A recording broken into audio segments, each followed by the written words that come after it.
అమ్మవారిని తలుచుకుంటే మామూలుగా వారాహి అమ్మ అనగానే శత్రు వినాశిని అంటూ ఉంటారు. ముఖ్యంగా ఎవరికైనా భూ వివాదాలు ఉన్నా కూడా తీరిపోతాయి అంటారు.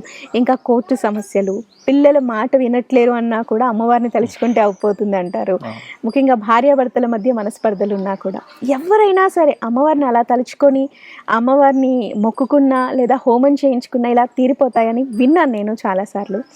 ఇప్పుడు మీరు అమ్మవారి ఆలయమే కడుతున్నారు. పైగా 4 పుణ్యక్షేత్రాలకి సంబంధించినటువంటి ఆ దివ్యమూర్తులను కూడా అక్కడ నెలకొల్పుతున్నారు. అసలు వినటానికైతే చాలా అద్భుతంగా ఉంది. దీనికి ఖచ్చితంగా ఎవరైనా సాయం చేయాలి అని అనుకుంటారు.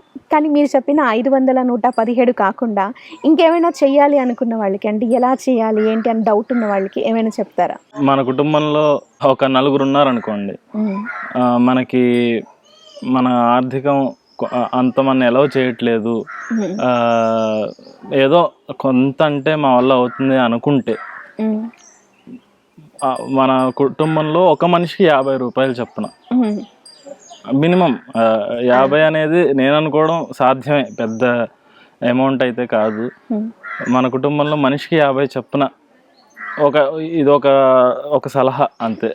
50 చొప్పున మీరు ఇవ్వండి. ఒక మనిషి ఇంకా ఆ పైన మీ ఇష్టం.